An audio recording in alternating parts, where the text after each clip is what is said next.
मैं दुआ कर रहा हूँ अल्लाह ताला से कि ये बिल पास हो जाए। जी ये बिल पास होने का एक रीज़न है, जी 70 वर्ष तक कांग्रेस ने लूटा हमें। हाँ जो यतीमों का, जो बेवाओं का, जो विधवाओं का, जो गरीबों का जो हक था, हाँ वो उस हक को मारकर कांग्रेस ने सत्ता हासिल की। जी जो कथाकथित मुसलमान थे उस समय के, जो राजीव गांधी के साथ भी थे, इंदिरा गांधी के साथ भी थे और राहुल जी के साथ भी हैं, वो चाहते हैं कि देश के जो यतीमों का, बेवाओं का हक मारकर जो मुसलमान जो गद्दी पाना चाहते हैं, सत्ता पाना चाहते हैं, वो सदैव सत्ता में बने रहें और मुस्लिम समाज को गरीब छोड़ दिया जाए। अब देखा होगा निजामुद्दीन दरगाह देखी होगी आपने, अजमेर शरीफ दरगाह देखी होगी आपने, महरौली की दरगाह देखी होगी आपने। उस दर पर उसका भिखारी किस समाज का है? मुस्लिम समाज का है। जब वक्फ बोर्ड की संपत्ति इतनी बड़ी है कि तीसरी बड़ी अर्थव्यवस्था वक्फ बोर्ड की है हिंदुस्तान में, आज उसी समाज का भिखारी उसी की दर पर, उसी दरबार पर, जबकि सारी संपत्ति वक्फ की है, चाहे निजामुद्दीन, अल्लाह के नाम पर ही दी है और अल्लाह के बंदे को ही नहीं मिल रही है। हाँ, चाहे वो अजमेर की दरगाह हो, चाहे महरौली की दरगाह हो, चाहे निजाम की दरगाह हो, ये सारी वक्फ की संपत्तियाँ हैं। इनसे जो आय आती है वो धनवान व्यक्ति खाते हैं, जो गरीब व्यक्ति है वो आज भिखारी है। तो मोदी जी ने सोचा और देखा कि देश का मुसलमान इतनी बड़ी संपत्ति, इतनी बड़ी वक्फ की संपत्ति उनके पास है और वो दुरुपयोग हो रहा है, चाहे वो ओवैसी बंधु हो, चाहे वो तौकीर रजा हो, चाहे और बहुत से मौलाना हैं, उनके चंगुल में फंसी हुई है और अरबों की संपत्ति का उन्होंने खुद बुर्द कर दिया है और उस गरीब का हक, यतीमों का, बेवाओं का हक मारकर अपनी सत्ता हासिल करते हैं। तो उसी को तोड़ने के लिए, उस जाल को बिखेरने के लिए, उस संपत्ति को उनसे छीनने के लिए और गरीबों को देने के लिए ये संशोधित बिल आया है। और बिल ये देश हित में है, समाज हित में है और गरीब मुसलमान के हित में है। क्योंकि जो गरीब मुसलमान है आज ठेली पर, रेडी पर टायर पंचर लगा रहा है, अंडे बेच रहा है, सब्जी बेच रहा है, वो सारे काम कर रहा है, तो कम से कम उसकी जो सुविधा है उस तक पहुँचे। और जो वक्फ संपत्ति है जो मुस्लिम समाज के धनवान व्यक्तियों ने दान की है, उसका दुरुपयोग ना हो, सदुपयोग हो, ऐसा मोदी जी कहना है। देखिए, इस बार जब जैसे ही ये बिल पटल पर आया, पूरे के पूरे विपक्ष में हंगामा मच गया। तमाम लोग बार बार ये कहने लगे कि ये बिल तो मुसलमानों की गर्दन पर तलवार है। ओवैसी साहब ने जंतर मंतर पर कहा कि मुसलमान जो है इस देश में दोयम दर्जे का नागरिक बन गया है। ये बिल आ गया तो ज़मीनें खतरे में, मस्जिद खतरे में, मकबरे खतरे में, मदरसे खतरे में, तमाम चीज़ें खतरे में है। उन्हें आप कैसे समझाएंगे कि ये बिल तो आपकी फ़ायदे के लिए है? विपक्ष को वक्फ का बै नहीं पता, यतीम का ये नहीं पता, बेवाओं का बै नहीं पता, वो क्या बताएंगे? वक्फ की मीनिंग किसी को पता ही नहीं है। वक्फ का मतलब है किसी चीज़ को फिक्स कर देना, ना वो बिकी जा सकती, ना वो ट्रांसफ़र हो सकती, बिल्कुल, और ना ही किसी को दान दी जा सकती। बिल्कुल। उस संपत्ति से धन जो आएगा, चाहे वो दुकान हो, चाहे वो किसान खेती हो, चाहे वो मकान हो, चाहे वो बिल्डिंग हो, उससे जो धन आएगा वो गरीबों में दिया जाएगा। और ये मोहम्मद साहब के ज़माने में ये चलन चला था। बिल्कुल। हमारे खलीफा उमर ने कहा था, ए मोहम्मद, हम गरीबों की मदद करना चाहते हैं। मोहम्मद साहब ने कहा था कि ए उमर, एक ज़मीन का टुकड़ा खरीदो और उसको वक्फ मतलब दान कर दो गरीबों के लिए, और जो उसमें से धन आएगा वो गरीबों को जाना चाहिए। ऐसी व्यवस्था शुरू वहाँ से हुई थी। तो आज व्यवस्था क्या है? आज गरीब जो यतीम है, जो बेवा है और जो विकलांग हैं, किसका कब्जा है वक्फ की ज़मीन पर? किसी का नहीं है, वो बेचारा भिखारी है। कब्जा उन लोगों का है जो धनवान हैं। और मैं तो कहता हूँ देश के मुसलमानों को, आप दीन को भी जानते हो, दुनिया को भी जानते हो, और दान, चाहे हिंदू दान करे, चाहे मुस्लिम दान करे, वक्फ का मतलब दान करना होता है। किसी दान की चीज़ को कोई अमीर व्यक्ति खा सकता है? सनातन में भी गुनाह है, इस्लाम में भी गुनाह है, और सिखिज्म में गुनाह है। किसी का वक्फ किया हुआ, किसी का दान किया पैसा खाना, वो वर्जित नहीं है। लेकिन यूपीए की गवर्नमेंट के समय हमने ये देखा कि जैसे ही मोदी से जो गवर्नमेंट है वो आई, उससे पहले 2013 में ही मनमोहन जी के कार्यकाल में वक्फ को असीमित शक्तियाँ दे दी गई थी। शक्तियाँ भी ऐसी दे दी गई कि अगर वक्फ कहीं पर क्लेम कर रहा है तो जो पीड़ित व्यक्ति है वो वक्फ ट्रिब्यूनल के अलावा कहीं जा भी नहीं पाएगा। अब वहाँ तो तमाम जो है वही लोग बैठेंगे वक्फ वाले, तो कह रहे भाई मुसलमान है तो वो तो फैसला उनके ही पक्ष में करेंगे। अब इसमें जब संशोधन हो रहा है तो किसी को आपत्ति नहीं होनी चाहिए। कह रहे डीएम की पावर यहाँ बढ़ाई जा रही है, इसमें आपत्ति नहीं होनी चाहिए। कह रहे कमेटी है, इसमें ट्रस्ट तो उसमें तो मुस्लिम ही रहेंगे। जो चैरिटी है उसमें अगर कोई हिंदू या अगर महिलाएं शामिल होती हैं उसमें क्या आपत्ति होनी चाहिए? इसमें तो डायरेक्ट गवर्नमेंट को वो रिप्रेजेंट कर रहे हैं। तो ऐसी समस्याएं जो है ओबीसी जी बता रहे हैं और कह रहे कि आपकी ज़मीनें खतरे में है, हालांकि इनमें तो ऐसी कोई समस्या ही नहीं है। मैं कहना चाहता हूँ ओबीसी से और विपक्ष से, जो उनकी संपत्तियाँ हैं, जो उनकी ज़मीनें हैं, जो उनकी खेती-बाड़ी हैं, जो उनकी फैक्ट्रियाँ हैं, वो किसके पास हैं? वो डीएम, एसडीएम, तहसील के पास हैं। उसका रखरखाव हमारी व्यवस्था में जिलाधिकारी महोदय, तहसीलदार महोदय, एसडीएम महोदय और पटवारी महोदय, ये पूरा ताना बाना है जिसको संचालित करते हैं। क्या किसी पटवारी ने या किसी डीएम ने या किसी एसडीएम ने किसी की ज़मीन किसी को और को दे दी है? इतिहास बता दो मेरे को देश के अंदर कि आज़ादी के बाद में कोई ज़मीन ऐसी है कि एहसान की ज़मीन रामू को दे दी या श्याम की ज़मीन अब्दुल को दे दी। ये डाटा हमारी व्यवस्था में है और डीएम का जिलाधिकारी की व्यवस्था में है। मैं तो कहता हूँ कि वक्फ की जरूरत क्या पड़ी? सारी ज़मीनें, सारे मदरसे, सारे स्कूल, सारे खानगा, सब का सब डाटा सरकार के पास है। सरकार देख सकती है, ना उसे कोई बेच सकता ना ले सकता बगैर सरकार के। फिर ये कांग्रेस का खेल था, कांग्रेस का खेल खेला सत्ता पाने के लिए। खाओ भी और खाने भी दो। सत्ता कांग्रेस का खेल खेला खाने के लिए। ये जमीनें भारत की हैं। अगर मुसलमान इतना अमीर होता तो सड़क पे टायर पंचर को लगाता, अंडे क्यों बेचता? आज निजाम दरगाह के सामने भिखारी क्यों बनता? बिल्कुल। जब इतना अमीर है, ये अमीर नहीं, ये खेल खेला गया कांग्रेस ने। और उस जमाने के मुसलमानों ने इस देश के मुसलमानों को गुमराह कर कर अपने साथ मिलाकर सत्ता हासिल की। इस सत्ता का जो गठजोड़ है, और अब मोदी जी ने उनकी दुकानदारी बंद कर दी। अब ये बिल पास होगा और जो जो संपत्तियां हैं डीएम महोदय उसका निरीक्षण करेंगे। जो संपत्ति किस कब्जे में है, कब्जे से हटाई जाएगी और विधिवत रूप से जो उनके आय आएगी उन गरीबों को दी जाएगी, जो प्रदेश में रहते हो, जो जिले में रहते हो, जो नगर में रहते हो। यही तो विपक्ष को है कि हमारे जो प्रॉपर्टी है, जो डीलर बने हुए हैं, जो इसके नाग की तरह बैठे हुए कुंडली मारकर उनके हाथ से अब जमीन छीनी जाएगी और उन गरीबों के हक के लिए काम किया जाएगा। ये बिल आने से ठीक पहले 17 मार्च को जंतर मंतर पर प्रोटेस्ट हुआ था। ओवैसी साहब भी आए, तमाम मौलाना साहब आए, उलेमा साहब आए। हर किसी ने यही कहा कि आपको अब जो है नमाज के वक्त जो थी आखिरी नमाज, अलविदा की नमाज, काली पट्टी बांध के आपको विरोध करना है। अगर ये बिल आ जाता है तब भी आपको हर शुक्रवार को अब काली पट्टी बांध के उसका विरोध करना है, खिलाफत करनी है। सड़कों पे आ जाएंगे हम, शाहीन बाग बना देंगे हम। कई लोग तो जो थे उन्होंने ऐसी ऐसी बातें भी करी। आपको लग रहा है कि जो गरीब और यतीम मुसलमान है उसे बहकाने का, उसे भड़काने का काम किया जा रहा है और देश का माहौल खराब करने का काम किया जा रहा है? दुर्भाग्य है देश का, दुर्भाग्य है मुसलमानों का। पहली बार इन्होंने इस्लाम को, नमाज को, ईद को इस्तेमाल किया है।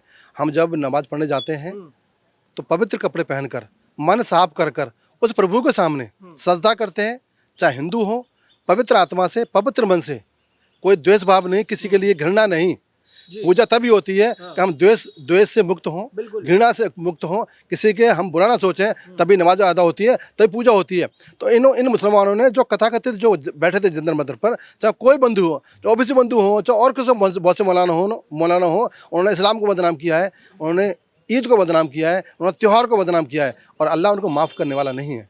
कह रहे हैं कुछ लोग तो देखिए कि अगर ये प्रोटेस्ट जो नहीं भी हो रहा है, अब बिल तो आ चुका है, लेकिन प्रोटेस्ट जो है जिस लेवल की बात कही जा रही थी, कह रहे उस लेवल पर अगर मुसलमान सड़कों पर नहीं आ रहा है तो इसका एक ही वजह है, एक ही कारण है कि देश में मोदी योगी की सरकार है। तो मुसलमान डरा हुआ है, उसे डराया जा रहा है कि बड़ा एक्शन हो जाएगा। इसलिए आप जो है इंतजार कीजिए, कभी समय आएगा, सरकार बदलेगी, तब आप अपनी ताकत दिखाइएगा। आपको लग रहा है कि डर की वजह से मुसलमान जो है इस तरीके से कर रहे हैं? मोदी जी पर भरोसा है? मुसलमान ना तो डरा हुआ और ना ही घबरा हुआ, उन्हें मोदी जी पर पूरा विश्वास है।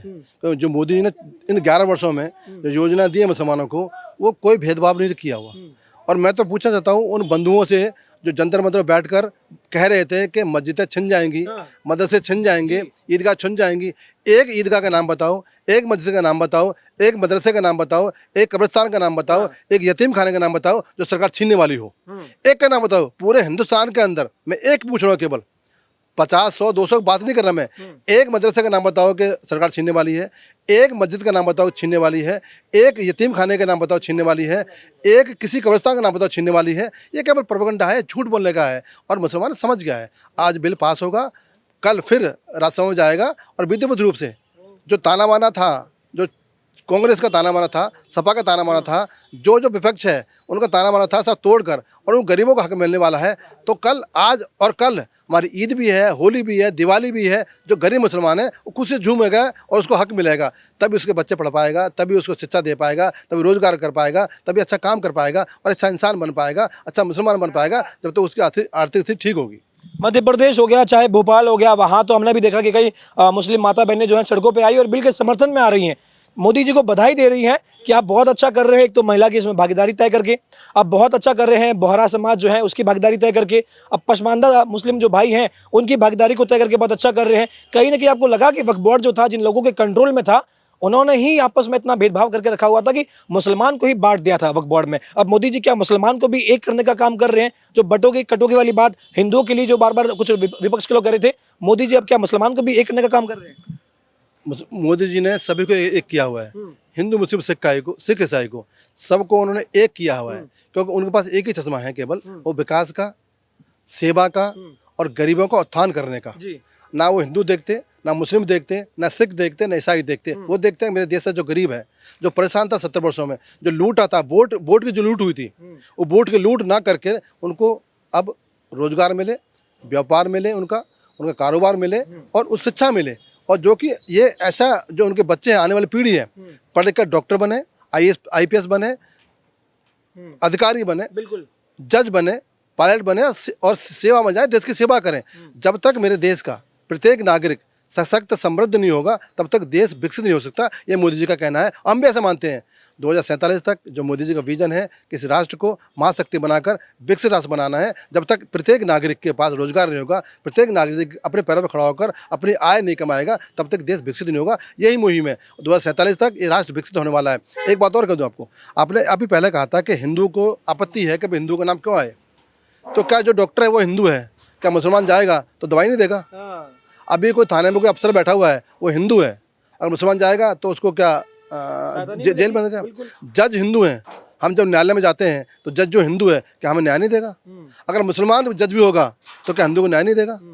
ये एक प्रोपेगेंडा है जो देश के गरीब मुसलमानों को, जो बेचारे अशिक्षित हैं, उनको गुमराह करके इकट्ठा करते हैं, बैठाते हैं। अब वो टाइम चला गया है, अब कोई मुसलमान बैठने वाला नहीं है, ना कोई मानने वाला है। उन्हें दिख रहा है कि हमारा मसीहा कौन है। और आज मोदी जी इस कलयुग के अंदर अवतार के रूप लेकर आए हैं, जो सभी समाज के लिए उत्थान करने के लिए, सभी के साथ लेकर चलने के लिए वो उन्होंने अपना वचन निभाया है। जब हम जंतर मंतर पर प्रोटेस्ट कवर कर रहे थे तो वहाँ कई लोग हमसे यही पूछ रहे थे कि वक्फ बोर्ड इससे पहले भी था, सरकारें कुछ और थी तो उन्हें कोई आपत्ति नहीं थी। जब से ये मोदी सरकार आई है तभी से हाथ धो के पीछे पड़ी हुई है मुसलमान के, कभी ये, और कह रही अब वक्फ बोर्ड में एंटर होने का काम कर रही है। कह रही कि जरूरत क्या आन पड़ी, ऐसी क्या समस्या थी? क्या आपको लगता है कि यूपीए की गवर्नमेंट ने साठगांठ करके जो बड़े बड़े मौलाना जो थे, वक्फ बोर्ड के जो बड़े बड़े मेंबर थे, उनके साथ मिलकर कुछ घोटाला किया होगा? क्योंकि बीजेपी भी यही कह रही है कि आपने तो खाया भी और खाने भी दिया। अगर मोदी जी मुस्लिम विरोधी होते तो किसानों को सम्मान निधि नहीं मिलती। अगर मोदी जी मुस्लिम विरोधी होते तो उज्ज्वला गैस योजना नहीं मिलती। अगर मोदी जी मुस्लिम विरोधी होते तो ये बूढ़ी माँ को मकान नहीं मिलता। अगर मोदी जी मुस्लिम विरोधी होते तो आयुष्मान कार्ड नहीं मिलता। बिल्कुल। ना उन्होंने ना ये देखा कि ये मुसलमान को मिला है, ना ये देखा कि हिंदू को मिला है। जो पात्र था उसका, जिसको चाहिए था, वो सबको दिया है। आप गाँव में जाकर देखो, शौचालय सबको मिले हैं, ना हिंदू देखा ना मुस्लिम देखा। मकान सबको मिले हैं, जो जिनको जरूरत थी, जिसकी माँ के ऊपर छत नहीं थी, उसको छत देने का काम किया। अब गांव में जाओ, अगर 100 मकान मिले हैं तो उसमें से 40 मकान मुसलमानों के भी हैं। जनधन खाते 92% खुले हैं मुसलमानों के। शौचालय 92% मुसलमानों को मिले हैं। तो भेदभाव तो किया नहीं। हाँ, भेदभाव किया कांग्रेस ने, वोट लेकर सत्ता हासिल की। लेकिन मुसलमान ये कहता है कि भाई कांग्रेस ने कभी वक्फ बोर्ड पर जो है इस तरीके से कार्रवाई नहीं करी है जैसा मोदी जी कर रहे हैं। कह रहे अचानक से मोदी जी को क्या जरूरत पड़ी? कांग्रेस की तरह आप भी बैठे रहते आराम से, जो हो रहा था वो होने देते, क्या जरूरत पड़ी? बोले आप जबरदस्ती घुस रहे हैं इसमें। बिल्कुल ठीक कहा आपने। 70 वर्ष यतीमों का हक खाया कांग्रेसियों ने। 70 वर्ष विधवाओं का हक खाया कांग्रेसियों ने। 70 वर्ष उन यतीम बच्चों का हक खाया कांग्रेसियों ने। मोदी जी ने उस मिथक को तोड़कर जिनका हक था, चाहे यतीम हो, चाहे बेवा हो, चाहे विधवा हो, चाहे विकलांग हो, चाहे मजबूर हो, चाहे मजदूर हो, उनको हक दिलाने का काम किया है। क्योंकि जो संपत्ति है वक्फ की, वो उन्हीं का हक है। ना मेरा हक है, ना ओबीसी का हक है, ना किसी और बंधु का हक है, ना तौकीर रजा का हक है, ना मौलाना जितने मौलाना उनका हक नहीं है। हक तो उनका है जो गरीब हैं, यतीम हैं, बेवा हैं। सच्चा कमेटी की रिपोर्ट पढ़ी होगी तो मुसलमान की दयनीय स्थिति है, झुग्गियों में रह रहा है, कूड़ा चिन्ना है, भीख मांग रहा है। ये उनका हक था, कांग्रेस ने नहीं दिया। आज मोदी जी उसको देने के लिए आगे आए। तो मोदी जी मसीहा हैं, हिंदुस्तान के एक ऐसे प्रधान सेवक हैं जिन्होंने अपना सीना फाड़ कर, अपने सीने की आवाज़ से, अपने सीने के प्रेम से मोदी ने ईदी दी है उन गरीबों को जिनके पास में सब्जियों के पैसे नहीं थे, चीनी के पैसे नहीं थे, घी के पैसे नहीं थे। सौगातें मोदी देकर उन्होंने अपना फर्ज निभाया है। लेकिन ये काम वक्फ बोर्ड का था, जी यतीमों का पैसा मारकर धनवान व्यक्ति का अपना पेट भरने का काम नहीं था, यतीमों का ईदी देने का मौका था, जो क्योंकि वक्फ बोर्ड ने नहीं किया, ये मोदी जी ने किया है। इसीलिए वक्फ बोर्ड आएगा और गरीबों को हक मिलेगा। स्वागत कर रहे हैं आप? स्वागत करेंगे, हम ईद मनाएंगे, दिवाली मनाएंगे, होली मनाएंगे। इससे बड़ा हमारा दिन हो नहीं सकता। हिंदुस्तान में आज़ाद हिंदुस्तान के बाद में पहला दिन जो था वो दिन था जो संविधान लागू हुआ था। दूसरा दिन आज का महत्वपूर्ण है, जो गरीबों का, मजलूमों का, यतीमों का हक मिलने वाला है वक्फ बोर्ड के माध्यम से। देखिए एक ऐतिहासिक दिन है 2 अप्रैल की ये तारीख। 12 बजे से लोकसभा में भी इसकी चर्चा हो रही है। संसद पटल पर पक्ष विपक्ष दोनों ही चर्चाएं कर रहे हैं। लगातार सरकार के मंत्री यही कह रहे हैं, अल्पसंख्यक मंत्री किरण रिजिजू जी भी यही कह रहे हैं कि जो संशोधन है उसे आप समझने का प्रयास कीजिए। अगर कहीं पर आपको आपत्ति है तो आप पॉइंट वाइज यानी कि तर्क दीजिए और बताइए कि आपको आपत्ति क्यों है। ये भी कहा गया है कि तमाम मुसलमान भाई जो हैं बहकावे में नहीं आए, वो ना कहीं जो है ऐसे लोग जो हैं जो आपको कोशिश कर रहे हैं भड़काने की, उनके बहकावे में नहीं आए। आप खुद ही देखिए कि आखिर क्या क्या पॉइंट हैं जिन पर संशोधन हो रहा है, उसे समझे और आप ये जानेंगे कि ये जो गरीब मुसलमान है, यतीम मुसलमान है, उनकी बेहतरी के लिए ये जो संशोधन किया जा रहा है उससे गरीब मुसलमान को फायदा होगा। जितने भी बड़े बड़े मौलाना है, उलेमा है, जो बड़े बड़े इस कमेटी के जो मेंबर हैं, उनकी जेबें जो भरी जा रही हैं, जो राजनेता हैं उनकी जेबें जो भरी जा रही हैं, अब जो है ये गरीब लोगों के, मुसलमानों के लिए हित की बात है। सरकार यही कह रही है। कैमरा पर्सन जीतू के साथ यशपाल राजपुरोहित, द न्यूज़ पेपर।